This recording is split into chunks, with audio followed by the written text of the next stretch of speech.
Hello students, इस video में pair of linear equations in two variable chapter है। तो उसमें एक टॉपिक है कि जब आपके पास इक्वेशंस होती हैं उनके कब यूनिक सॉल्यूशंस होते हैं, कब इनफाइनाइटली मेनी सॉल्यूशंस होते हैं और कब नो सॉल्यूशन होता है। अगर आप हिंदी मीडियम के स्टूडेंट्स हैं तो मैंने सब हिंदी में लिखा हुआ है। आपके चैप्टर का नाम है दो चरीय रैखिक समीकरण, और ये जो तीन टाइप के सॉल्यूशन होते हैं, अद्वितीय, इनफाइनाइट यानी अनंत हल, और नो सॉल्यूशन यानी कोई हल नहीं।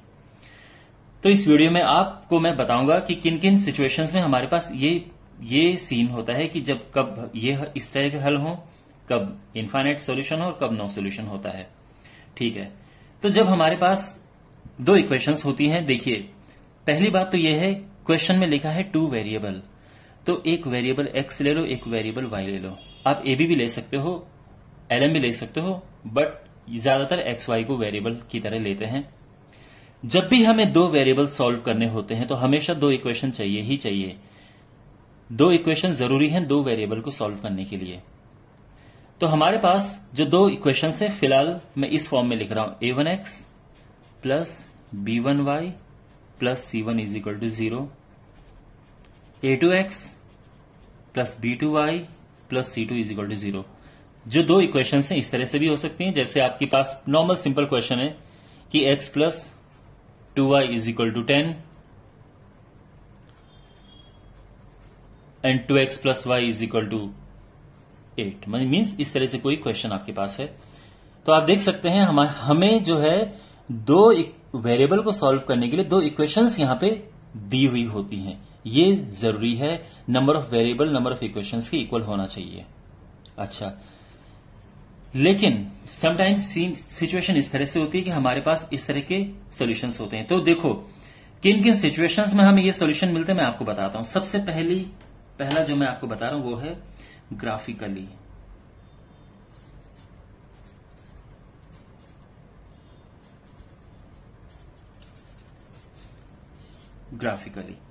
देखिए, जब भी आपके पास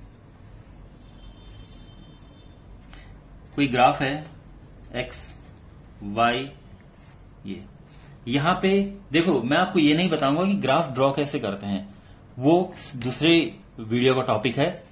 बट यहां पे मैं आपको ये बता रहा हूं कि अगर ग्राफ आप ड्रॉ करें, देखो दो लाइन है तो दो लाइनों के दो ग्राफ बनेंगे।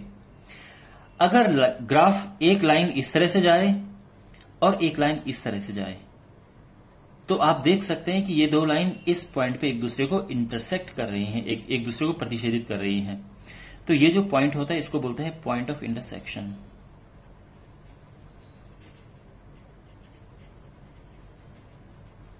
और जो पॉइंट ऑफ इंटरसेक्शन होता है यही इसका सॉल्यूशन होता है। तो एक बात आप याद रखना, जितनी बार लाइन एक दूसरे को टच करती हैं उतने ही उसके सॉल्यूशन होते हैं, ये याद रखना आप। यहां पे लाइन, अब जब स्ट्रेट लाइन है तो एक ही बार काटेंगे, ऐसा तो है नहीं कि घूम के दोबारा काटेगी। तो स्ट्रेट लाइन तो एक बार काटेगी। तो यानी इस सिचुएशन में इनका एक सॉल्यूशन है, यूनिक सॉल्यूशन होता है। ठीक है, पॉइंट ऑफ इंटरसेक्शन को हम सॉल्यूशन कहते हैं। और ये जो केस हमें मिला है, ये मिला है unique. Unique means only one solution हम जिसे कहते हैं। ठीक है ना, यूनिक यानी ओनली वन। हिंदी मीडियम के बच्चे, अद्वितीय सॉल्यूशन। अब दूसरा केस लेते हैं, इनफाइनाइटली मेनी सॉल्यूशन किस केस में होता है। देखो, यह ग्राफ हमारे पास है एक्स वाई ओरिजिन, और यहां पे एक लाइन आपने ऐसे ड्रॉ की, आपने पूरा ग्राफ बनाया, देखा कि कहां से लाइन जा रही है, और फिर आपने लाइन ये ड्रॉ कर दी। दूसरी लाइन का भी जब आप ग्राफ बनाते हैं तो आपको मिलता है कि वो लाइन भी बिल्कुल इसी के ऊपर जा रही है, बिल्कुल। यानी एक लाइन ये जा रही है और दूसरी लाइन बिल्कुल उसी के ही ऊपर जा रही है। तो इसका मतलब क्या हुआ कि जो ये लाइन है ये कोइंसाइड कर रही हैं। ये लाइन एक दूसरे को, ये दो लाइन है एक दूसरे के ऊपर, ये कितनी बार एक दूसरे को टच कर रही हैं, तो आप बोलोगे ये तो इनफाइनाइट बार एक दूसरे को टच कर रही हैं। इसलिए इनके कितने सॉल्यूशंस होंगे, इनफाइनाइटली मेनी सॉल्यूशंस, यानी अनंत हल होंगे। अब तीसरा केस है, उसमें जो ये लाइंस हैं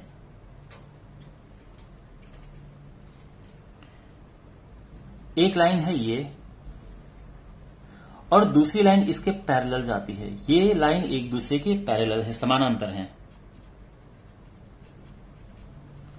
और जब लाइन एक दूसरे के पैरेलल जाती है तो वो कभी भी एक दूसरे को टच नहीं करती हैं। इसका मतलब ये है कि एक दूसरे को टच नहीं करेंगे तो इनके सॉल्यूशंस भी नहीं होंगे। तो ये हो गया नो सॉल्यूशन। ठीक है, तो ये तो है ग्राफिकली। अब मैं आपको दूसरे तरह से बताता हूं कि कैसे हम पता कर सकें कि इनके कैसे सॉल्यूशन है। एक और बात मैं आपको बताना चाहता हूं कि जब हमारे पास यूनिक सॉल्यूशन होता है एंड इनफाइनाइटली मेनी सॉल्यूशंस होते हैं, इनको बोलते हैं कंसिस्टेंट, कि सॉल्यूशंस आर कंसिस्टेंट, संगत। और जब हमारे पास कोई भी सॉल्यूशन नहीं होता है तो ये होता है इनकंसिस्टेंट। तो यहां पे कोई भी सॉल्यूशन नहीं है। ठीक है, अब देखिए, अगर हमारे पास ये क्वेश्चन है और हमें बताना है कि इसके कितने सॉल्यूशन है, इसके यूनिक सॉल्यूशन है या इनफाइनाइटली मेनी सॉल्यूशन है या नो सॉल्यूशन है, तो पहला तरीका तो ये कि आप ग्राफ ड्रॉ करो, उससे पता चल जाएगा। इन तीनों में से एक ना एक सिचुएशन पक्का आएगी। दूसरा तरीका क्या है वो मैं आपको बताता हूं। देखिए, दूसरा तरीका यह है कि हम क्या करेंगे, A1 अपॉन A2 निकालना है, फिर निकालना है B1 अपॉन B2 और फिर निकालना है C1 अपॉन C2। हम ये निकालेंगे, जैसे यहां पे निकाल सकते हैं A1 अपॉन A2 निकाला, B1 upon B2, C1 upon C2 निकाला। अब उसके बाद हम ऑब्जर्वेशन करेंगे। अगर हमारे पास A1 upon A2 is not equal to B1 upon B2 है तो इसका मतलब ये यूनिक सॉल्यूशन होगा।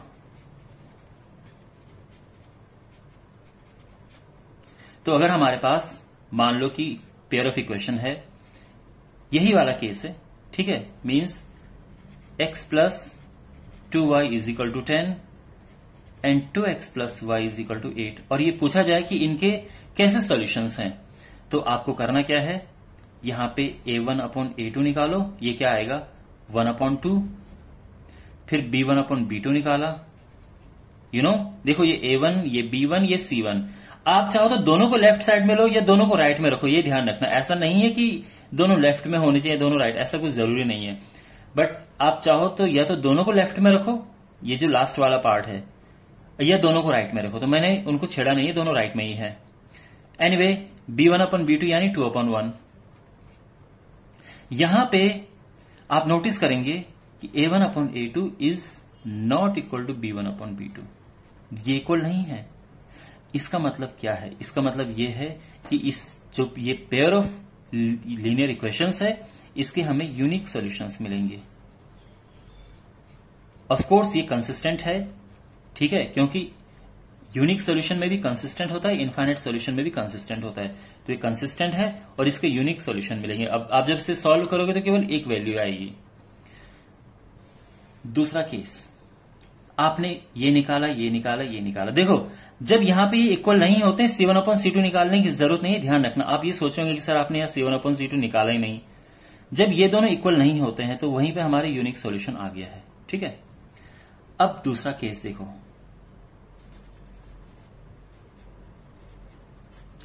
हमने A1 upon A2, B1 upon B2, C1 upon C2 निकाला।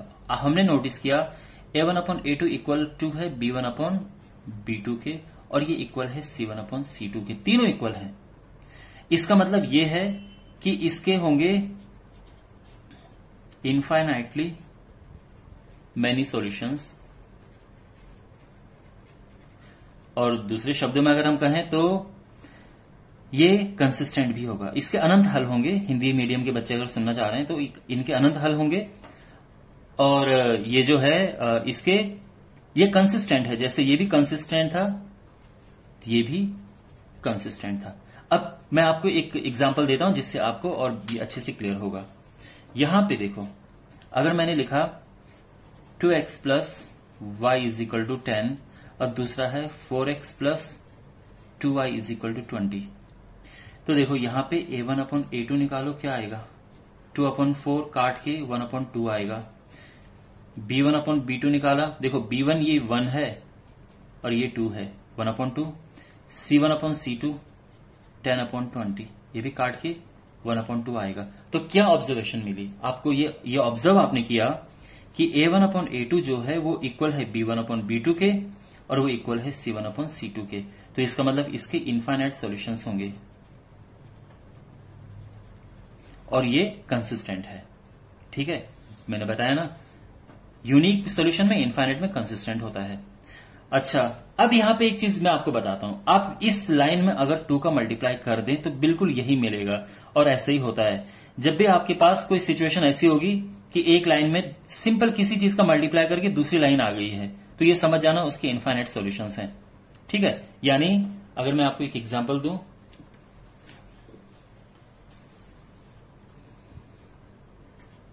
Four x plus 3y is equal to 12,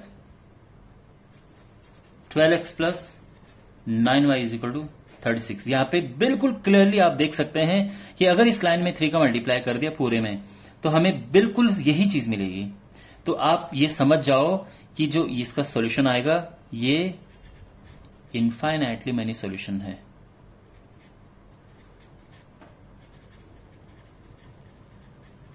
ठीक है, इतना क्लियर हो गया।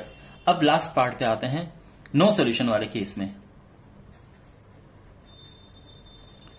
अब हमने अगेन क्या किया, A1/A2 निकाला, B1/B2 निकाला और C1/C2 निकाला। और अब जो ऑब्जर्व हम कर रहे हो क्या है कि A1/A2 is equal to B1/B2 but is not equal to C1/C2।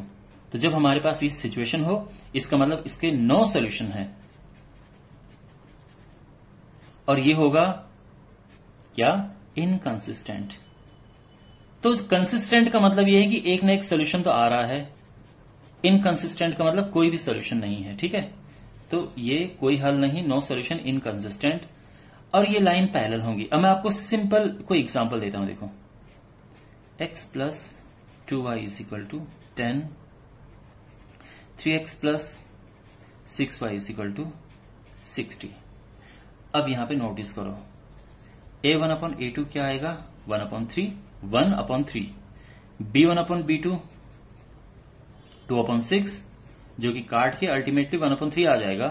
But C1/C2 is 10/60 और काट के 1/6 आया। तो आप यहां पे क्या ऑब्जर्व कर रहे हैं, आप कहेंगे हियर